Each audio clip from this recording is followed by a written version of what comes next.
Gloire à Dieu. Gloire à Dieu. Juste pour compléter les annonces, dimanche prochain, c'est le pasteur d'appel qui sera ici. Mais les autres dimanches, je serai là dans le dimanche d'après, je serai là. Et on aura une veillée le 31 décembre.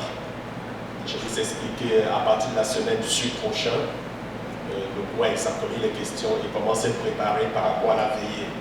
Donc, ça sera une veillée de prière pour entrer dans la nouvelle année, c'est-à-dire l'année 2021. Et à cette occasion, on va louer le Seigneur, on va lui rendre grâce pour tout ce qu'il a fait pour l'année 2020. Prier aussi pour l'orientation par rapport à la nouvelle année, c'est-à-dire l'année 2021. Les directives de Dieu, lui recommander l'année. Bref, je vous reviendrai par rapport à cela. Et concernant nos programmes sur Zoom, j'espère que vous observez les journées de prière telles que je vous ai dit. Qui observe? C'est parfait. Alors, quand vous priez, comment vous vous sentez? C'est parfait, suivez. Donc, Dieu nous amène juste quelque part. Amen. Nous prions.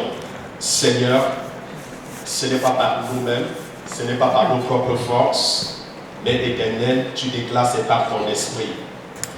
N'est-il pas dit, tu envoyas ta parole et ta parole guérit ton peuple?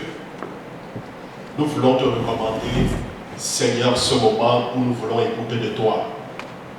Nous prions, Seigneur, que ta parole puisse nous guérir, puisse nous libérer, puisse nous délivrer. Nous prions, ô Éternel des armées, que tu nous accordes la grâce, Seigneur, d'entendre ta parole, de la comprendre et surtout de la mettre en pratique. Tout esprit ce matin qui pourrait se lever contre la connaissance de ta parole, nous mettons hors d'état de nuire et nous déclarons que seul Jésus prenne le contrôle total et absolu. Gloire à toi, l'Éternel. Au nom de Jésus-Christ, nous avons prié. Amen. Bien-aimés, notre texte de base ce matin est tiré dans le livre de Jean, au chapitre 11. Je vais lire à partir du premier verset au verset 45. Jean chapitre 11, le verset 1 au verset 45. Il y avait un homme malade, Lazare de Béthanie, village de Marie et de Marthe, sa sœur. C'était cette Marie qui oignit de parfum le Seigneur et qui lui essuya les pieds avec ses cheveux, et c'était son frère qui était malade. Les sœurs envoyaient dire à Jésus, Seigneur, voici celui que tu aimes est malade. Après avoir entendu cela, Jésus dit, cette maladie n'est point à la mort, mais elle est pour la gloire de Dieu, afin que le Fils de Dieu soit glorifié par elle. Or, Jésus aimait Marthe et sa sœur et Lazare. Lors donc qu'il eut appris que Lazare était malade, il resta 2 jours encore dans le lieu où ils étaient. Souligné, il restait encore 2 jours dans le lieu où ils étaient, et souligné encore le verset précédent, c'est-à-dire cette maladie conduira à la gloire de Dieu. C'est très important, cette maladie conduira à la gloire de Dieu. Après avoir appris la nouvelle, il resta encore 2 jours de plus. Et il dit ensuite aux disciples, retournons en Judée. Les disciples lui Rabbi, les Juifs tout récemment cherchaient à te lapider et tu retournes en Judée? Jésus répondit, n'y a-t-il pas 12 heures au jour? Si quelqu'un marche pendant le jour, il ne plonge point parce qu'il voit la lumière de ce monde. Mais si quelqu'un marche pendant la nuit, il plonge parce que la lumière n'est point en lui. Après ces paroles, il leur dit, Lazare, notre ami, dort, mais je vais le réveiller. Les disciples lui dirent, Seigneur, s'il dort, il sera guéri. Jésus avait parlé de sa mort, mais il crut qu'il parlait de l'assoupissement du sommeil. Alors, Jésus leur dit ouvertement, Lazare est mort. Et à cause de vous, afin que vous croyiez, je me réjouis de ce que je n'étais pas là. Mais, allons vers lui. Sur quoi Thomas, appelé Didyme, dit aux autres disciples, allons aussi, afin de mourir avec lui. Jésus, étant arrivé, trouva que Lazare était déjà depuis 4 jours dans le sépulcre. Notez, Lazare était depuis 4 jours dans le sépulcre. Beaucoup de Juifs étaient venus vers Marthe et Marie pour les consoler de la mort de leurs frères. Lorsque Marthe apprit que Jésus arrivait, elle alla au-devant de lui, tandis que Marie se tenait assise à la maison. Marthe dit à Jésus, Seigneur, si tu eusses été ici, mon frère ne serait pas mort. Notez, Seigneur, si tu eusses été ici, mon frère ne serait pas mort. Les points que je vous donnais de noter, ce sont les points sur lesquels je vais insister pendant ma prédication. Si tu eusses été ici, mon frère ne serait pas mort. Mais maintenant même, je sais que tout ce que tu demanderas à Dieu, Dieu te l'accordera. Notez aussi ça, je sais que tout ce que tu demanderas à Dieu, il te l'accordera. Jésus lui dit, ton frère ressuscitera. Je sais, lui répondit Marthe, qu'il ressuscitera à la résurrection au dernier jour. Jésus lui dit, je suis la résurrection et la vie. Celui qui croit en moi, quand même il sera mort. Et quiconque vit et croit en moi, ne mourra jamais. Crois-tu cela? Elle lui dit, oui, Seigneur, je crois que tu es le Christ, le Fils de Dieu, qui devait venir dans le monde. Ayant ainsi parlé, elle s'en alla. Puis, elle appela secrètement Marie, sa sœur, et lui dit, le maître est ici, il te demande. Dès que Marie eut entendu, elle se leva promptement et alla vers lui. Car Jésus n'était pas encore dans le village, mais il était dans le lieu où Marthe l'avait rencontré.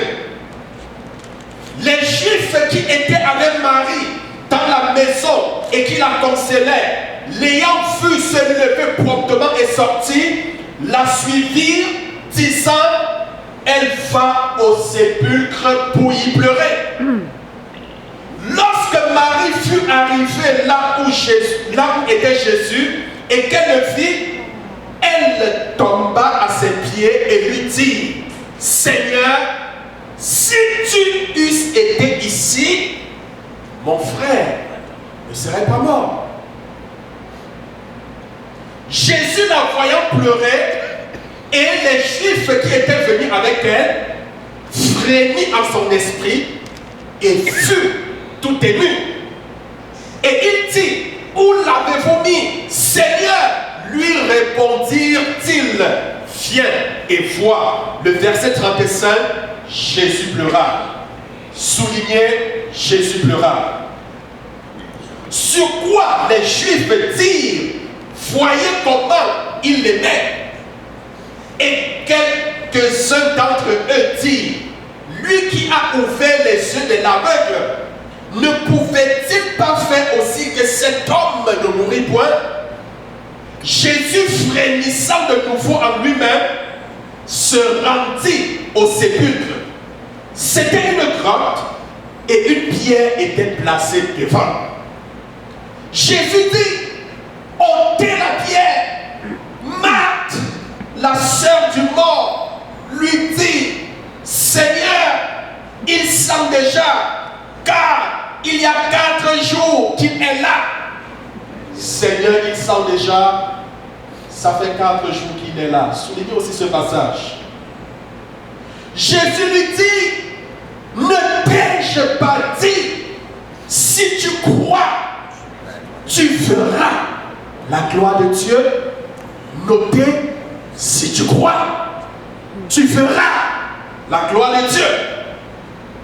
Ils ôtèrent donc la pierre et Jésus leva les yeux en haut et dit, Père, je te rends grâce de ce que tu m'as exaucé. Pour moi, je sais que tu l'exauces toujours, mais j'ai parlé à cause de la foule qui m'entoure, afin qu'ils croient que c'est toi qui m'as envoyé. Ayant dit cela, il cria d'une voix forte, Lazare, sors! Et le mort sortit, les pieds et les mains liés de bandes, et le visage enveloppé d'un linge. Jésus leur dit, déliez-le et laissez-le aller. Soulignez, déliez-le et laissez-le aller.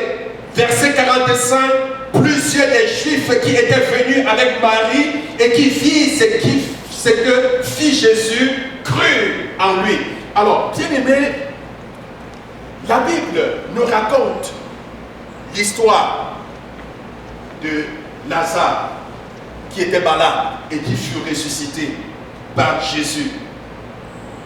Alors, Jésus a appris que Lazare était malade. Notons que Lazare était un ami de Jésus. Jésus aimait bien Lazare. Après avoir appris que Lazare était malade, Jésus dit à ses disciples que cette maladie dont souffre Lazare conduira à la gloire de Dieu. Il a attendu encore 2 jours avant de se rendre où Lazare se trouvait. Il dit à ses disciples, cette maladie conduira à la gloire de Dieu. Elle ne conduira pas à la gloire de Satan, mais elle conduira à la gloire de Dieu. Pourquoi Jésus ne s'est pas levé à l'instant lorsqu'il a appris que Lazare était malade afin d'aller prier pour lui, afin d'aller le guérir? La Bible dit qu'il a encore attendu 2 jours pour que son état se détériore davantage, pour que son état soit plus compliqué, afin que la gloire revienne à Dieu. Est-ce que quelqu'un m'écoute ce matin? J'ai l'impression que tu ne m'écoutes pas ce matin. Je voudrais tout simplement te dire ce matin, ton problème ne conduira pas à ta perte, mais ton problème conduira à la gloire de Dieu. Cette maladie dont tu souffres conduira à la gloire de Dieu. Peut-être tu as tant prié, le Seigneur peut-être n'a pas encore exaucé. Peut-être tu te dis tout est fini.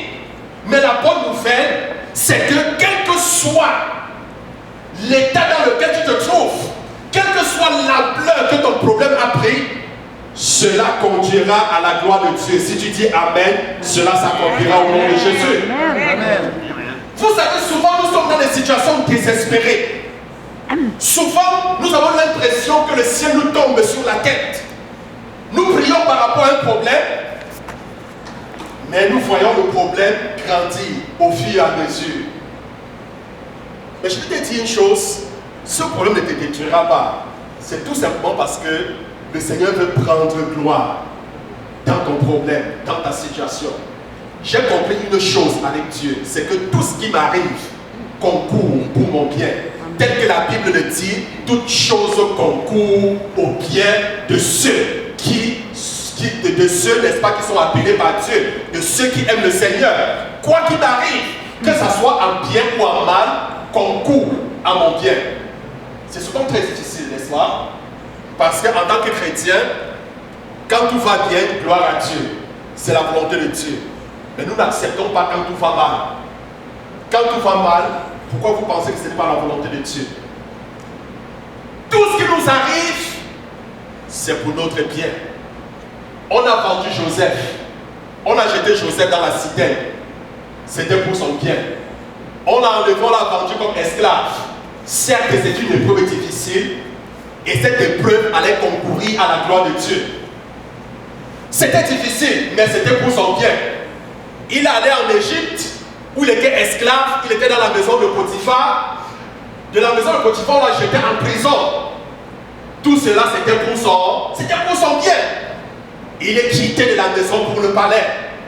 Tout ce que je sais, et la bonne nouvelle que je peux te dire ce matin, quel que soit le problème que tu as, ce problème conduira à la gloire de Dieu. Amen. Alors, la Bible dit, ayant appris que Lazare était malade, il a attendu 2 jours.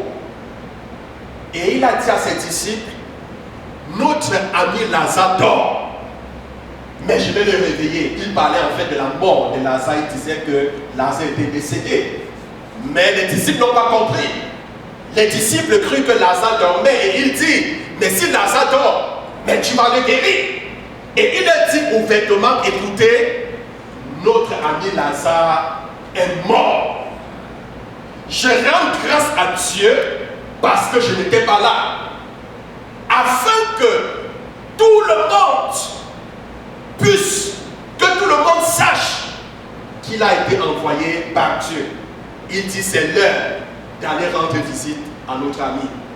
Alors ils sont quittés, ils sont allés là où, dans la localité où Lazare était décédé.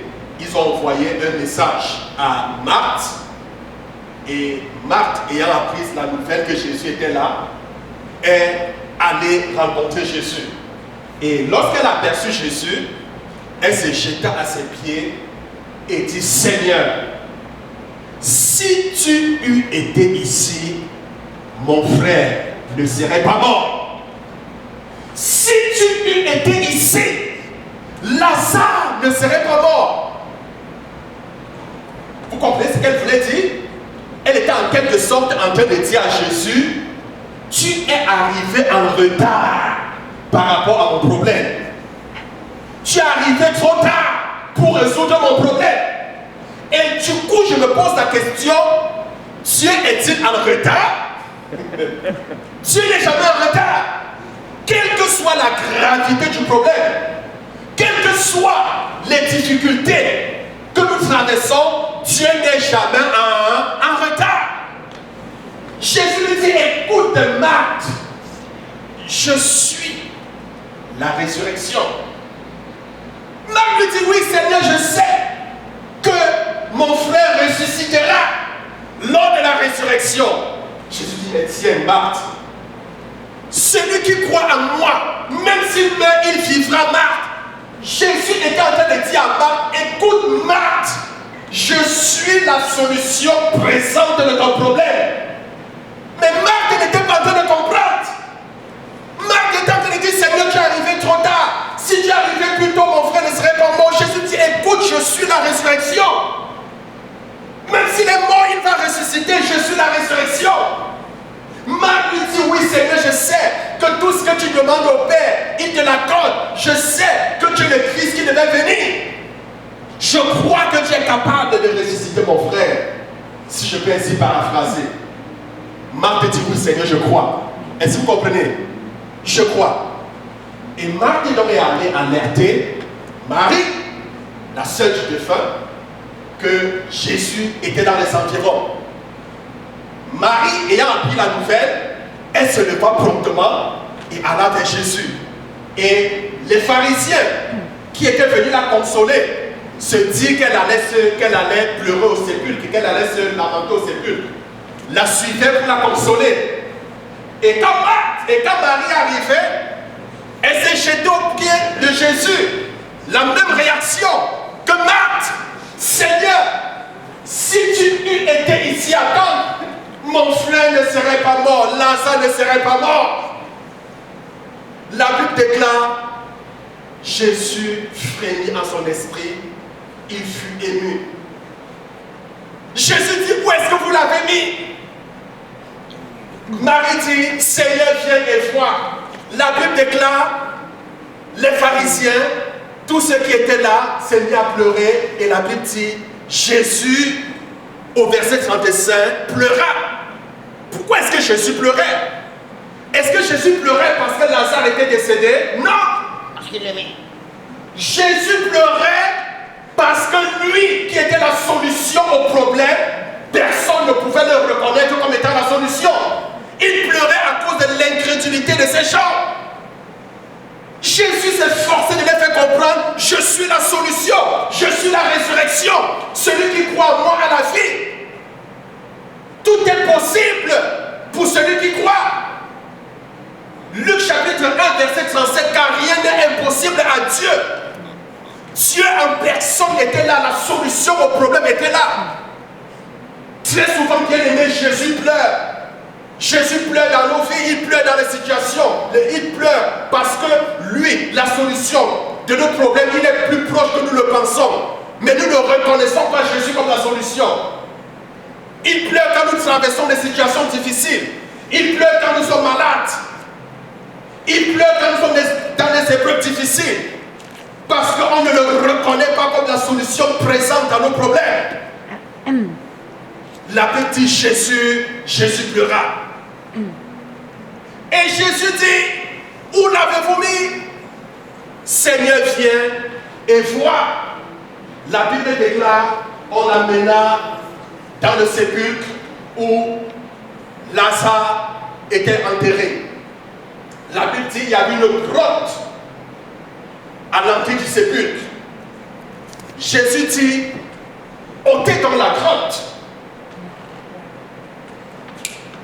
Marthe, qui précédemment avait dit à Jésus qu'elle croyait que Jésus pouvait guérir, elle était la première à dire, Seigneur, ça fait 4 jours qu'il est dans la grotte et puis le corps va commencer à sentir.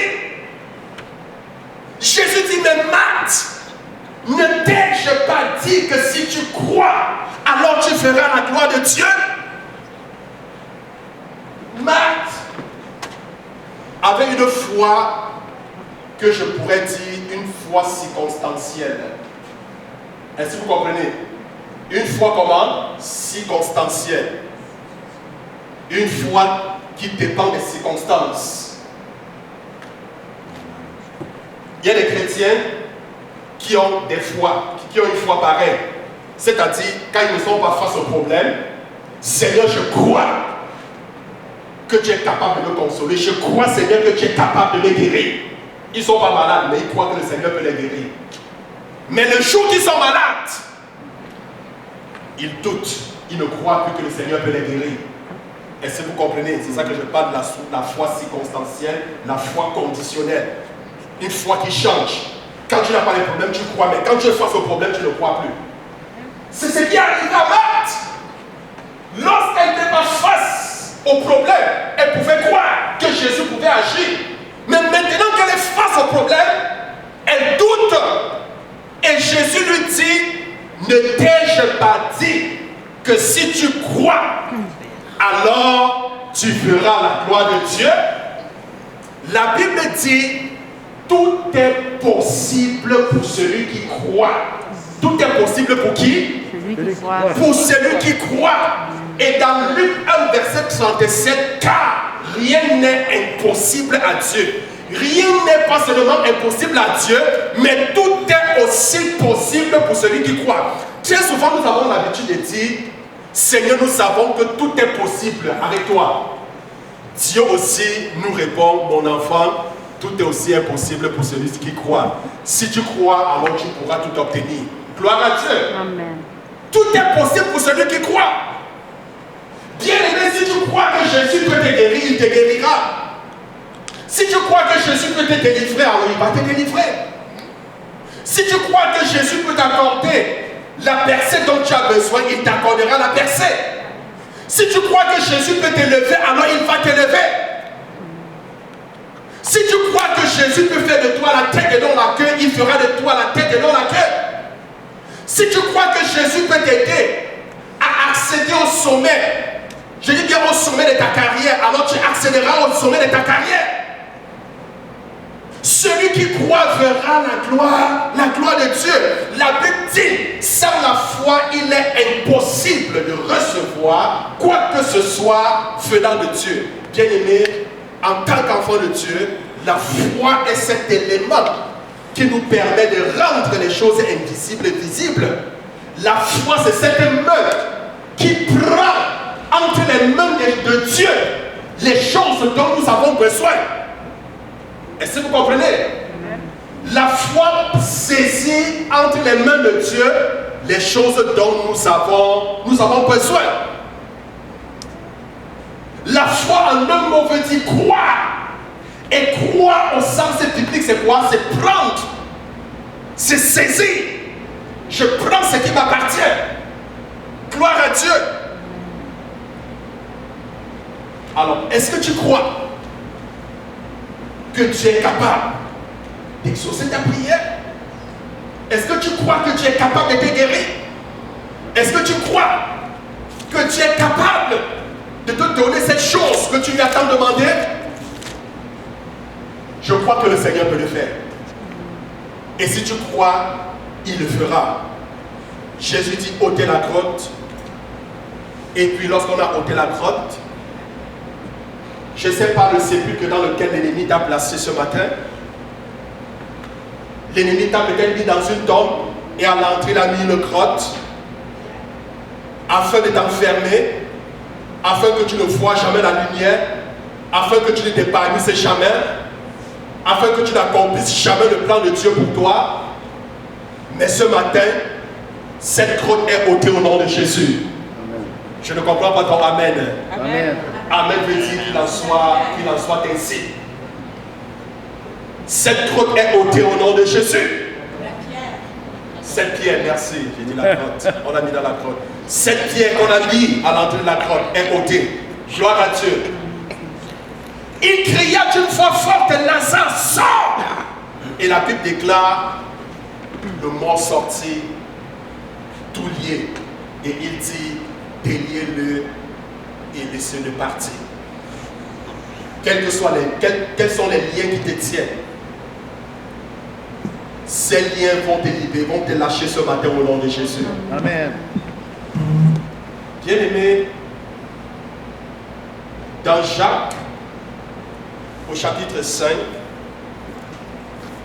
à partir du verset 14, la Bible dit, quelqu'un parmi vous est-il malade? Quelqu'un parmi vous souffre-t-il? Qu'il appelle les anciens de l'église. Les anciens vont prier pour lui en loignant d'huile. La prière de la foi réveillera le malade. Et s'il avait péché, ses péchés lui seront pardonnés. Est-ce que tu souffres ce matin? Es-tu malade ce matin?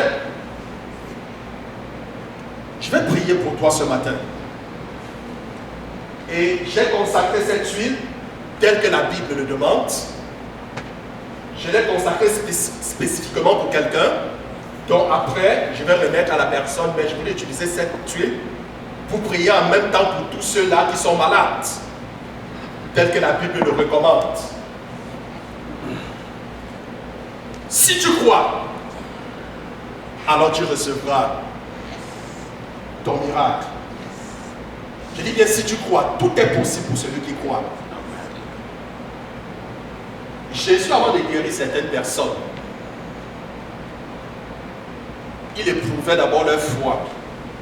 C'est lorsqu'il trouvait en eux la foi nécessaire pour être guéri qu'il pouvait enfin leur dire, mon fils, ma fille, ta foi t'a sauvé. Ta foi t'a sauvé. Jésus est arrivé quelque part, il n'a pas pu accomplir un seul miracle. La Bible dit à cause de l'incrédulité de ce peuple. Parce que ces gens disaient, ben c'est Jésus, on l'a vu grandir. On a changé ses culottes. C'est Jésus. Hein? Il est venu faire le toit de ma maison. Je le connais. Est-ce que vous comprenez? Et cela fut un obstacle pour eux. Ils n'ont rien reçu de la part du Seigneur. La foi vient de ce qu'on entend, et ce qu'on entend vient de la parole de Dieu. Tel que Jésus a dit à Marthe, il te dit également ce matin, si tu crois, tu verras sa gloire. Quel est le problème que tu traverses actuellement dans ta vie?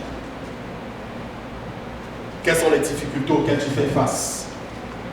Est-ce que tu crois que le Seigneur peut t'apporter la solution?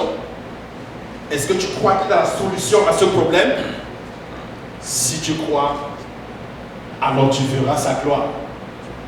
Si tu crois, alors il agira dans ta vie. Amen. Amen. Je voudrais prier maintenant si tu es malade. Je mets que tu t'élèves et que tu parles au Seigneur ce matin. Dis au Seigneur que tu crois qu'il est capable de te guérir.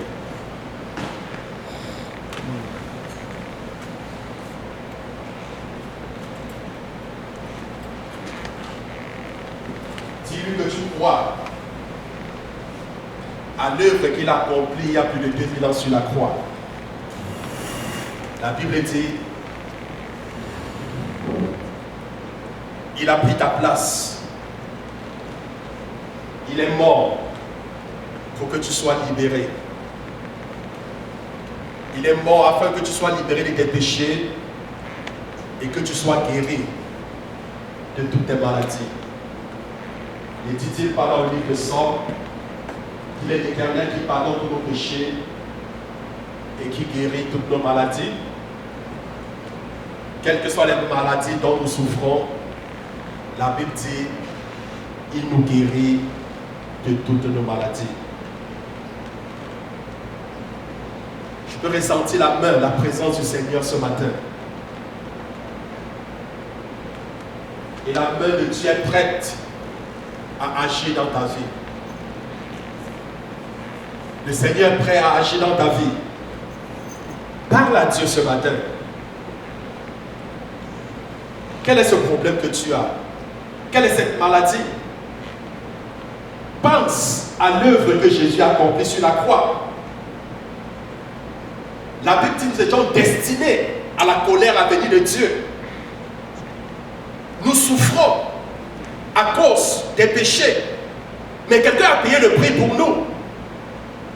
Si quelqu'un a payé le prix pour toi, tu n'as donc pas à endurer la maladie, les souffrances que tu as endurées actuellement parce que Jésus a payé le prix pour toi. J'aimerais que tu te décharges auprès de sa croix ce matin. Car n'a-t-il pas dit, venez à moi vous tous qui êtes chargés, venez à moi vous tous qui êtes fatigués, je vous donnerai du repos. Est-ce que tu es cherché à cause de ce problème? Est-ce que tu es dépassé?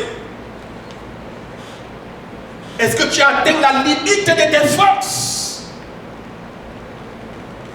Ah, ce qui est possible aux hommes est possible à Dieu.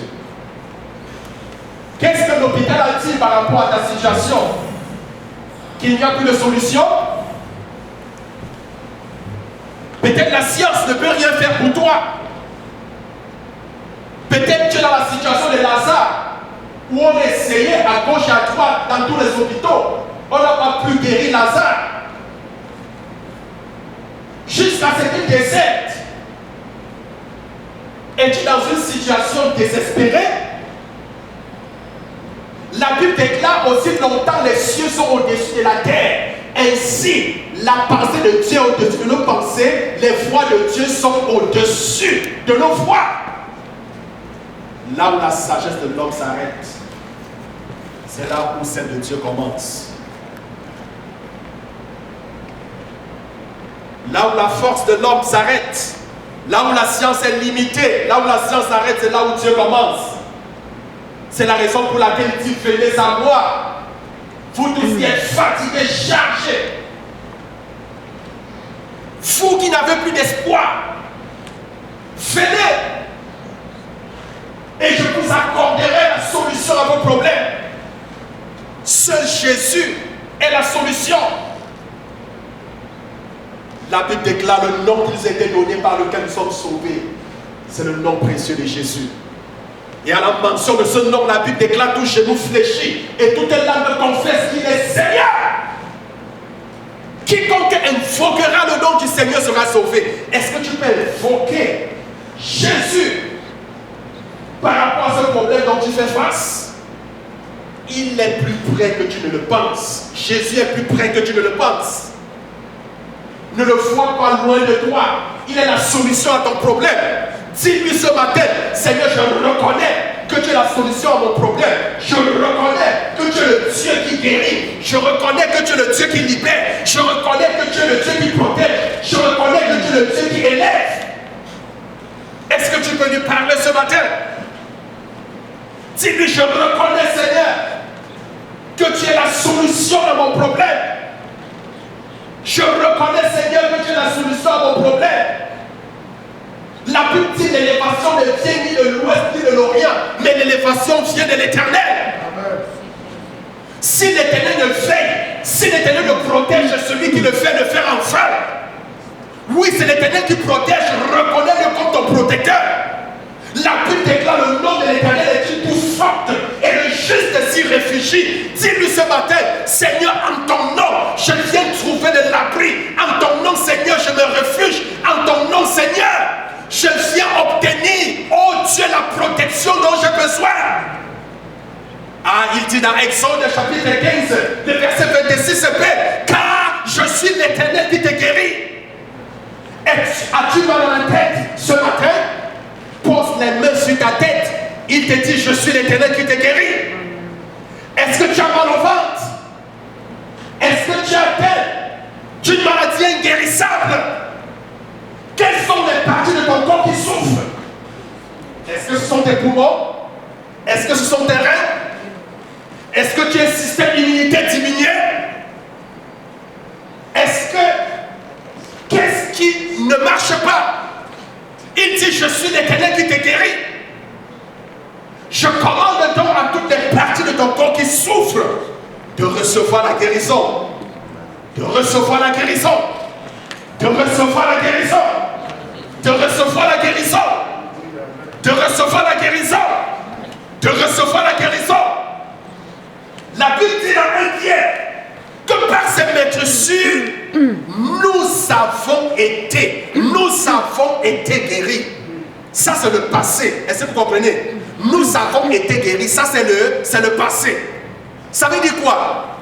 Ça veut dire que avant que nous ne tombions malades, Jésus nous avait déjà guéris. Est-ce que vous comprenez? Jésus nous avait déjà guéris. Je vais tout simplement vous dire que la solution est plus ancienne que le problème. Est-ce que quelqu'un m'écoute? La solution est plus ancienne que le problème. Ça veut dire quoi?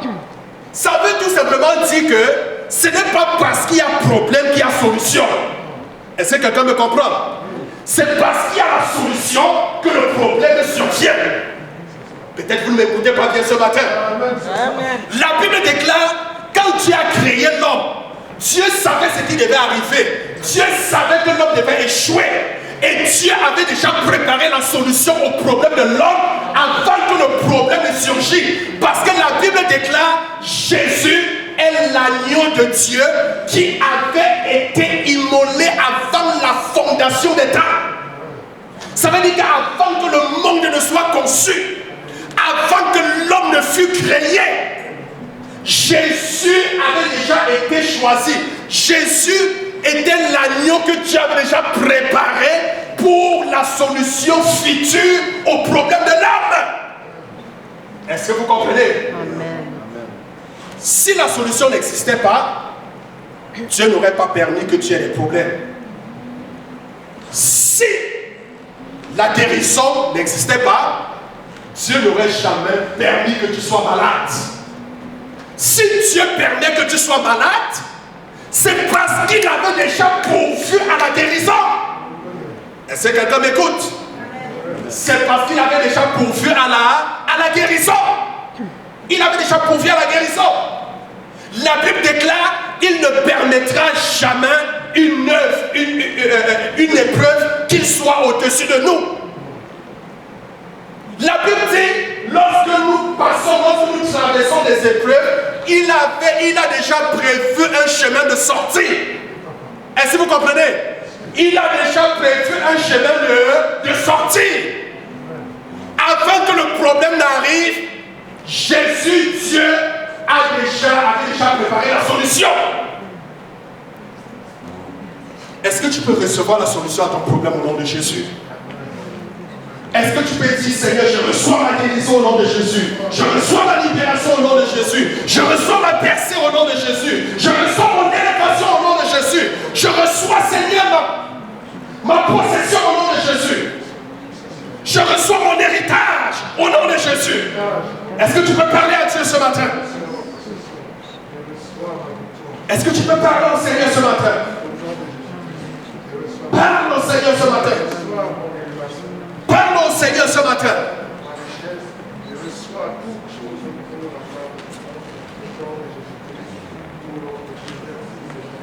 Parle au Seigneur ce matin.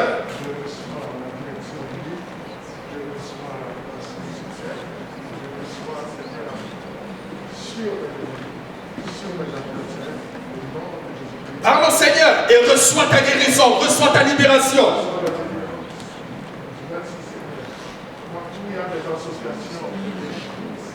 Pose ta main où tu es malade. Pose ta main sur ton ventre. Je peux voir la main de Dieu te visiter en ce moment. Écoute, selon Jacques chapitre 1, selon Jacques 5, verset 14 que je viens de lire, le Saint-Esprit demande de prier pour toi et de te oindre d'huile. Avance tout simplement, je vais prier pour toi. Viens tout simplement ici, je vais prier pour toi.